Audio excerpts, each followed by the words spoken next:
નમસ્કાર મિત્રો, સ્વાગત છે તમારું આપણા આજના વિડીયો.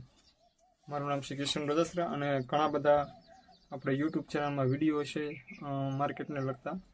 એમાં ઘણા બધા એના પ્રશ્ન હોય છે કે જીરાનો ભાવ વધશે કે નહીં વધે. હવે આપણે શોખવટ કરી દેવી કે જીરાનો ભાવ વધે એ કોઈ પણ અંદાજા ઉપર આધારિત નથી હોતું.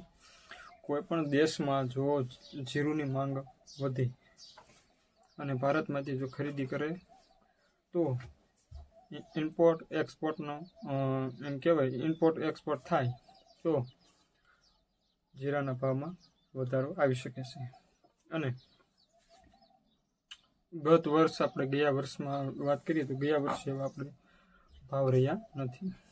ગયા વર્ષમાં ભાવ આ વર્ષ કરતાં થોડા ઘણા સારા જોવા મળ્યા હતા. આ વર્ષમાં એવા ભાવ રહ્યા જ નથી જીરુના.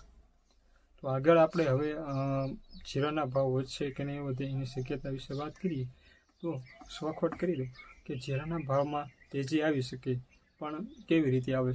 જો બહારના દેશમાં ચાઇના છે, જાપાન છે, આ બધા દેશોમાં જો આપણા સ્વદેશી જીરાની જો માંગ વધે, આપણા દેશી જીરું, આપણે જે જીરું છે એ લોકો ખરીદી કરે તો આપણા બજારમાં સુધારો આવી શકે છે. અર્થાત સુધારો ન પણ આવી શકે.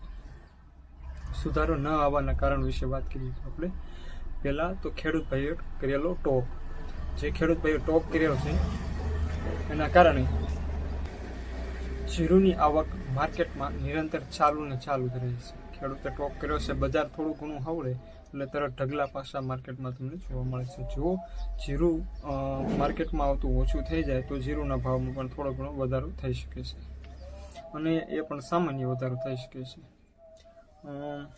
જીરું નવી સિઝન આવતાની સાથે જ જીરાના ભાવમાં થોડો ઘણો વધારો જોવા મળે છે. જ્યારે માલ આવશે માર્કેટમાં ત્યારે મીડિયમ હશે અને જ્યારે માલ ફૂલે ફૂલ થોડોક આવવા મળશે, વધારે નવો માલ આવશે, નવા ભાવના તમને થોડા ઘણા ભાવ વધારા જોવા મળશે. તો હવે ફરી મળીશું નવા વિડીયોમાં. જય હિન્દ, જય ભારત. અને આપણી યુટ્યુબ ચેનલને હજુ જો સબસ્ક્રાઈબ ન કરી હોય તો સબસ્ક્રાઈબ કરી લેજો. આવા સરસ મજાના માહિતીને લગતા વિડીયો તમારા સુધી પહોંચાડતા રહીશું. જય શ્રી રામ.